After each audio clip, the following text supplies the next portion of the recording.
언론에서는 이제 오세훈의 당선 결국 이제 보유세 부담 때문이다라고 이제 분석을 좀 많이 하더라고요.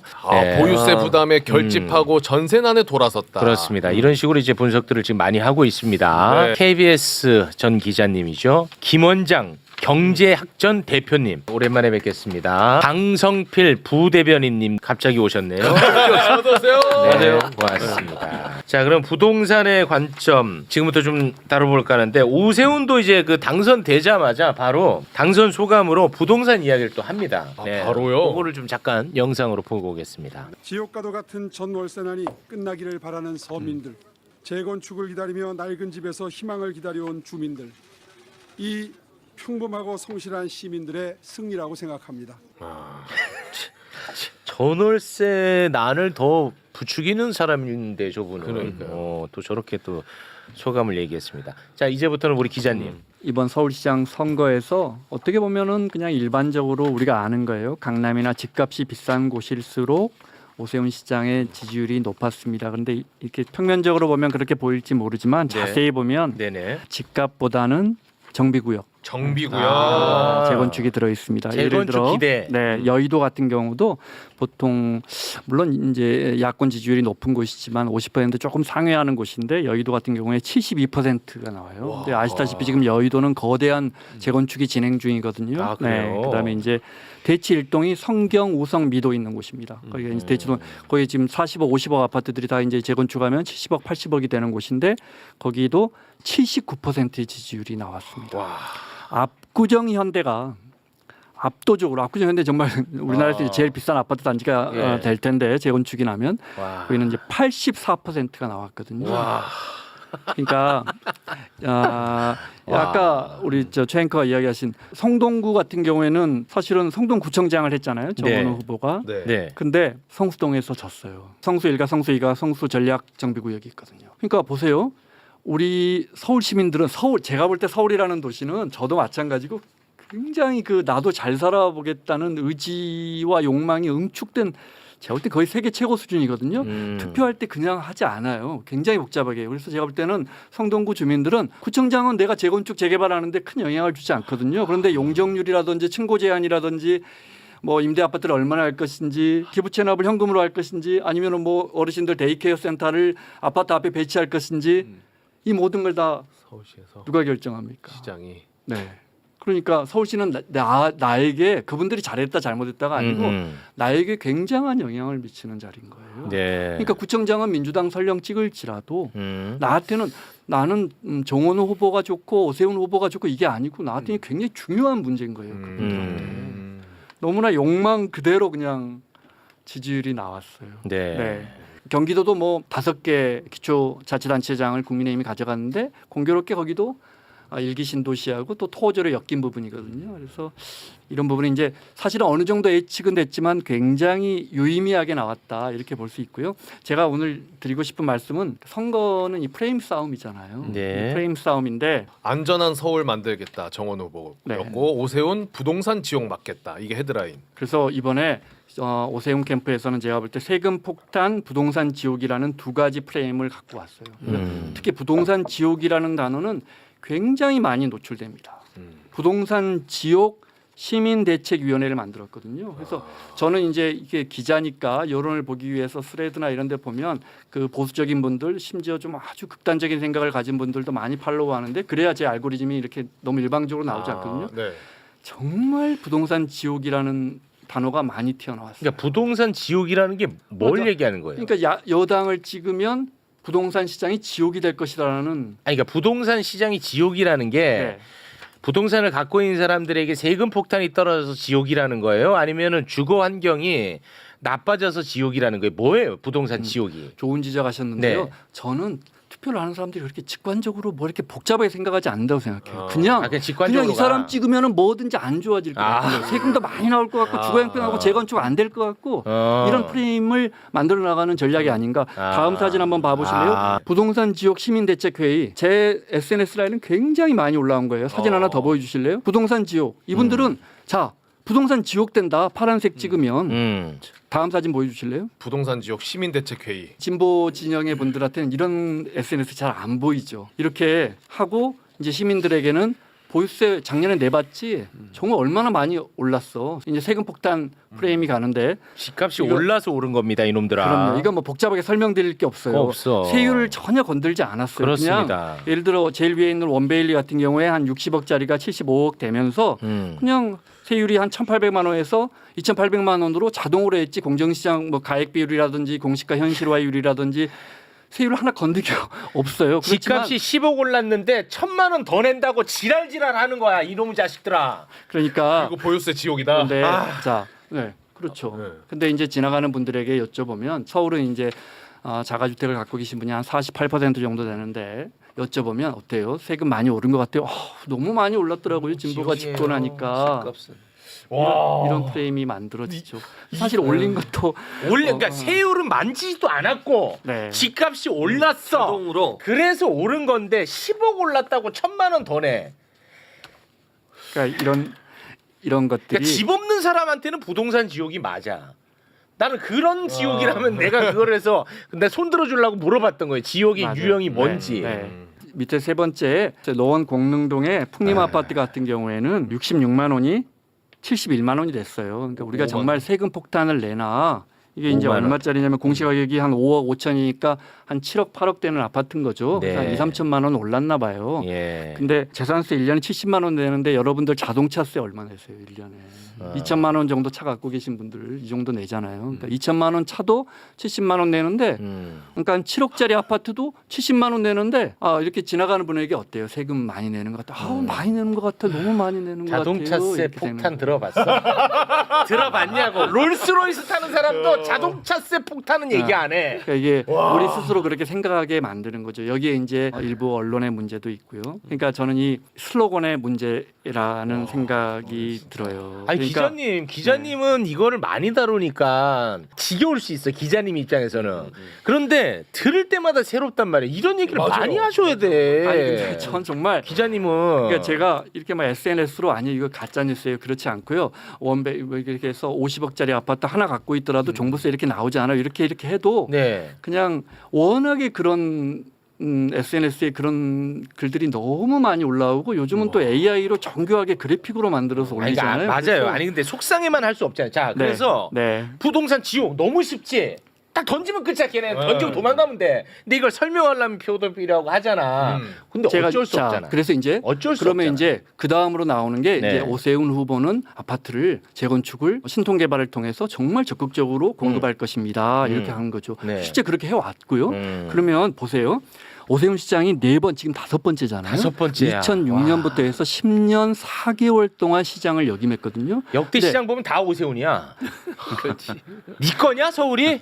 아니 뭐 그러면 선택한 거니까 죄송합니다. 2006년부터 2011년 말에 이제 그 무상급식 때문에 이제 물러나는데 물러난 오세훈 거고. 시장이 그때까지 그러면 아파트 공급을 오세훈 시장이 많이 했느냐? 정말 공급량이 굉장히 낮아요. 그럼 이게 오세훈 시장의 잘못이냐? 그렇지 않아요. 2006년부터 2014년까지 서울의 집값이 계속 안정되거나 떨어지거든요. 그러니까 주택 공급은 있잖아요. 대통령이 하거나 서울시장이 하지 않고 우리가 하는 거예요. 뒤에서 보조만 하고 제도만 하는 것이지 네. 집값이 안 올라서 분양가가 안 나오면 사업성이 안 나오기 때문에 안 짓지. 안 나옵니다.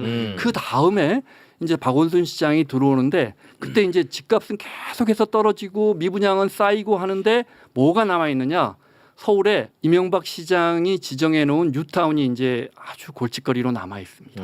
그런데 이제 이걸 적극적으로 활용합니다. 돌아가신 박원순 시장이 389개의 정비구역을 해지했거든요.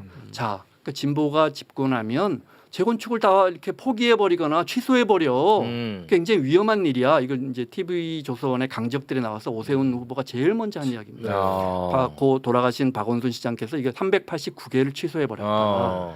389개를 취소한 건 네. 맞는데 이게 2011년 서울경제 기사예요. 네, 수익성 없다. 조합원 현금 청산 요구. 시공사들은 속속 발빼. 돈이 안 되니까 발을 뺀 거야. 분양가가 안 나오고 사업성이 안 나오는데 조합비는 계속 들어가고 하니까 박원순 시장이 와서 네. 저기 보면 4년 5년 됐는데 조합은커녕 추진위도 구성 안 된 게 317개예요. 자, 그러면 여러분들이 정말 뉴타운을 안 하고 싶으시면 토지 소유자 30% 이상이 동의를 해 오시면 아직 조합은커녕 추진위도 구성 안 된 단지들은 해제해드릴게요. 왜냐하면 그럼 기다리면 되잖아요. 기다리면 재건축 재개발을 할 수 있는데 저분들은 왜 해제해달라고 와서 서울시청 앞에서 시위를 할까요? 기본적으로 지구 지정이 돼서 정비구역으로 지정이 되면 재산권이 묶여요. 무슨 말이냐면 공남공고를 하는 날부터 내 땅인데 팔 수 없게 전매 제한을 겁니다. 팔더라도 다음에 내가 최영커한테 팔면 최영커는 들어올 수 있죠. 들어오지만 새 아파트 분양권 주지 않습니다. 그러면 누가 내 헌 지분을 사겠습니까? 안 사죠. 재산권이 묶이는 거예요. 그러니까 주민들이 처음에는 뉴타운으로 굉장히 저때 서울 그러니까 주민들이 간절히 원했던 민원이네. 주민들이 처음에는 뉴타운 다 하고 싶죠. 처음에 그렇겠지. 깨끗하게 해서 우리도 아파트로 돈 좀 벌어보고 싶은 건 너무나 당연한 거예요. 그런데 3년, 4년, 5년, 6년 안 되니까 결국 어떤 주민들은 계속하자, 어떤 주민들은 이거 그만하자 하고 이제 갈등이 심해지잖아요. 그러니까 박원순 시장이 그럼 주민들이 동의를 해가지고 오세요 해서 389개의 정비구역을 풀어요. 2년 동안. 그런데 현수막과 저희 집 앞에 현수막에도 제가 그래서 이걸 389라는 숫자를 기억해요. 저희 집 앞에 현수막에도 그래서 제가 이렇게 지나가다가 저건 아닌데 그러니까 389개의 재건축 포기한 박원순 시장을 되풀이하시겠습니까? 이렇게 국민의힘에서 근데 그건 아니거든요. 와, 이거 너무 저는 물론 심하다, 이거. 이거 선거 전에 들었어야 아니, 될 것 같은데요. 기자님 이런 얘기를 많이 하셔야 돼. 물론 저는 박원순 시장이 재건축 재개발을 활성화시켜서 오세훈 후보처럼 용적률을 막 팍팍 올려서 공급을 더 늘릴 수 있었다고도 봐요. 그렇지만 지금 말하는 이 389개의 프레임은 굉장히 잘못된 거예요. 아니 우리 종편수계 네. 종편에서 이거를 많이 퍼뜨린다는데 뭐 했어? 저는요 재개발 재건축에 대해서 정확히 설명을 드렸어요. 이 정원호 후보의 첫 번째 공약이 착착이에요. 방금 말씀하셨던 그런 프레임에 대해서 정원호 후보가 첫 번째로 돌파하기 위해서 낸 게 착착 공약이 이런 내용인데 정원호는 구청장을 해봤기 때문에 이 재개발 재건축을 하는 과정 속에서 어떤 문제가 있는지를 알아요. 그게 뭐냐면 조합장들 간의 갈등이에요. 그래서 이것을 공공이 과감하게 투입돼가지고 우리가 중재하겠다라는 공약을 실제로 냈고 갈등 조정 시장이 잘하겠다. 서울시장이 가지고 있는 이 재개발 재건축 정비 사업의 과대한 권한을 기초단체장한테 넘기겠다라고 했어요. 그런데 이제 문제는 뭐냐면 저만 하는 것보다는 당장 이제 후보가 이 얘기를 많이 했었어야 되는데 아무래도 미디어에서 조금 노출이 예를 들어 됐어요. 최진봉 교수님 앞에 계시잖아요. 인정받네. 지금 잠깐 답이 나왔었는데요. 제가 여쭤볼게요. 인정받. 그러니까 정원호 후보의 부동산 개발의 슬로건 뭡니까? 정원호 뭐라고? 착착이라고? 착착 개발입니다. 착착 개발. 알고 계셨어요? 저 잘 몰랐어요. 잘 몰랐어. 네. 사람들이 어젠다가 잘 서팅이 모른다니까. 안 되잖아요. 그러니까. 나도 잘하겠습니다. 그냥 여기서 멈춰버린 거죠. 근데 오세훈 후보는 이미 신통개발이라는 본인의 브랜드를 갖고 있었고 닥치고 공급이라는 슬로건이 있었어요. 그러니까 어떠세요? 어디가 더 재건축 잘해줄 것 같으세요? 오세훈이죠. 그래서 구호만 보면. 아니 그러니까 매불쇼가 그래서 그걸 지적을 했던 거예요.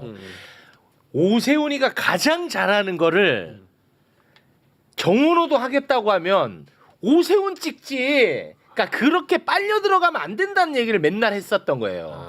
참 이게 진짜 어떻게 그 정치인들이 결정을 해야 되는지 철학적 어렵죠. 고민을 할 것 같아요. 지금 그 한강벨트랑 경기 서부권을 놓고 보면 이른바 이제 말하자면 종부세로 대변되는 부동산 정책에 대한 공포 이런 게 작용한 거예요. 네. 근데 선거 전에는 여론조사 숫자를 보고 판단을 하니까 이게 이번 선거에서는 부동산 쟁점이 안 되고 주가가 워낙 좋아갖고 주식으로 할 거야. 이재명 대통령 지지율도 높고 그래서 서울시장 선거에서도 이렇게 부동산과 관련해서 얘기가 이슈가 안 되잖아. 뭐 이런 얘기를 저도 했어요. 했는데 실제 투표함을 까보니까 안 그렇다는 거예요. 그럼 이 부분에서 그 성찰적으로 깨달아야 되는 게 있다라는 거예요. 그리고 어쨌든 한국에서 다른 이익과 달리 부동산은 사실 굉장히 절대적인 이슈죠. 왜냐하면 모든 사람들이 어쨌든 노후라든지 생애 기반을 다 부동산 하나에 보고 있는 거잖아요. 그러니까 주식이 이걸 대체한다고 하더라도 그러면 이제 집권여당, 수권정당으로서의 면모는 그 지점에 대해서 어떻게 유능하게 대응할 수 있느냐. 근데 이쪽에서는 계속 뭐만 공격하는 겁니까? 민주당 정부가 들어오면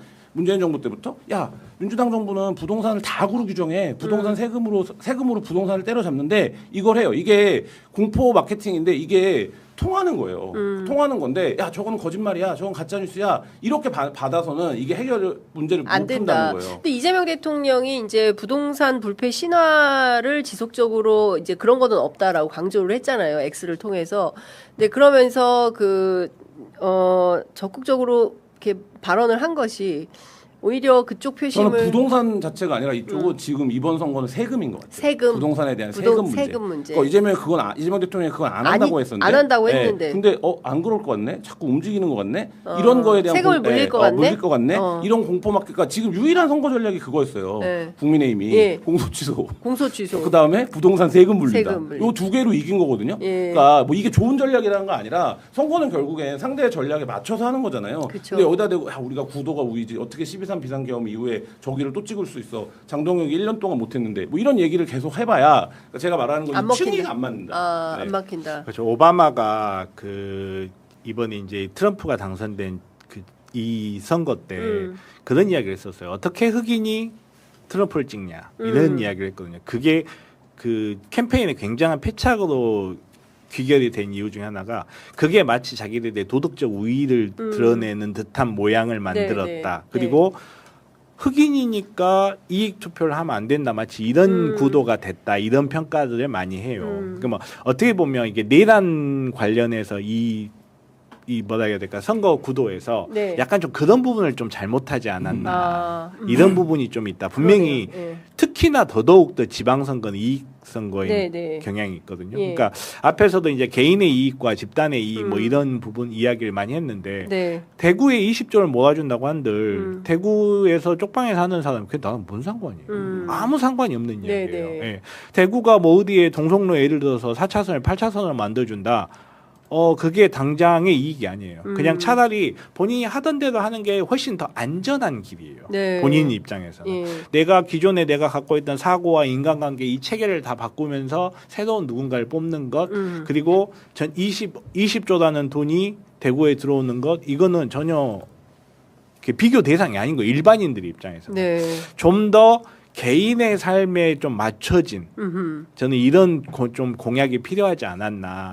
너무 이제 뭐 공자님 말씀 같긴 한데 이건 예를 들어서 지역에 엄청 공익적인 유권자가 아니 원천 공익적인 후보가 내 친구인 게 좋겠어요. 아니면 내 아들 좀 꽂아달라 하면 꽂아주는 후보가 내 친구인 게 좋겠어요. 간단하게 이야기하면. 간단하게. 그럼요. 사람들은 아무리 큰 이슈가 있어도 당장 저기 아프리카에서 10만 명이 굶어 죽는 것보다 우리 집 고양이 추도 떨어지게 더 중요한 문제예요. 사람은 그래요. 그거를 도덕적이고 합리적이고 이런 잣대를 갖다 대면 안 돼요. 그러니까 선거 자체를 정말 제대로 해야 된다. 그리고 이제 한강벨트하고 경기 남서부가 국민의힘한테 의석을 뺏긴 것은 진짜 뼈아픈 거다. 그 지점 민주당이 반성해야 돼. 그러니까 다음 선거 전략을 수립하는 데 있어서 굉장히 그 지점은 집중적으로 봐야 된다는 거죠. 왜 이렇게 됐는가? 예를 들면 성남은 이재명 대통령 본거지고 안산도 어떻게 집니까? 근데 그렇죠. 안산을 줬죠. 인구 구성비 값이나 이런 걸로 보면 왜 저를 쳐다보세요? 여기서 왜 졌는가? 근데 거기서 실제로 경기도지사는 이겼어요. 경기도지사 투표율 훨씬 높거든요. 근데 여기 왜 졌는가? 근데 거기 뭐 이제 그 내부 분열이 있었다. 민주당 후보 후보를 경선하는 과정에서 이제 분열된 힘이 하나로 뭉치지 못해서 후보의 자질 문제 뭐 다 지역구마다 후보의 뭐 예를 들면 후보의 자질 문제가 있고 또 다 나오죠. 이런 이슈가 있는데 그럼에도 불구하고 이게 벨트처럼 인식이 지금 되는 구도가 나왔기 때문에 그걸 한번 집중적으로 고민해 볼 필요가 있다. 내부 분열 이야기가 항상 나오는데 내부 분열을 없앨 수 있어요? 없죠. 그거는 불가능해요. 그러면 내부 분열을 상수로 설계를 해야 된다고 저는 생각해요. 예를 들어서 자주 쓰는 비교긴 한데 태조 이성계가 나라를 세웠는데 나라가 안정되기도 전에 아들들끼리 형제들끼리 전쟁을 하는 게 권력이란 말이에요. 앞에서도 정원호 캠프 내에서 세력 다툼이 있었다 보이지 않는 아직 전쟁 시작도 안 했는데 이길 것 같으니까 벌써 권력 구도가 생겨버리는 거예요. 그러면 내부 분열 아니 선거 끝나고 나서 내부 분열 이야기 안 나온 적 있어 한 번이라도 이야기 없거든요. 그러면 정말로 어떤 내부 분열이 생길 수 있다라는 가정 하에서 설계를 해야지 내부 분열이 생기면 안 된다는 가정하에서 설계하면 내부 분열 탓을 아마 2450년에도 하고 있을 거예요. 집값이 올라 세금이 늘어나는 건 당연한 현상인데요. 이것을 가지고 오세훈 시장은 기어코 세금 폭탄이라는 자극적인 가짜 프레임으로 서울 시민들을 선동하고야 말았습니다. 전임 시장 탓이라며 핏대를 세운 재건축 포기 논란 역시 시상은 사업성 부족에 시달리던 주민들이 먼저 읍소했던 뼈아픈 진실을 교묘하게 은폐한 비겁한 행태가 아닐 수 없는데요. 심지어 선진국보다 턱없이 낮은 조세 부담률에 명백한 데이터마저 철저히 묵살한 채 오직 표심만을 훔치려 했던 오세훈. 부동산 지옥이라는 헛된 공포를 주입한 그의 얄팍한 비천이 만천하에 드러날 날이 얼마 남지 않았다는 생각이 드네요. 여러분 생각은 어떠신가요? 이 영상에 공감하셨다면 구독과 좋아요 정중히 부탁드립니다.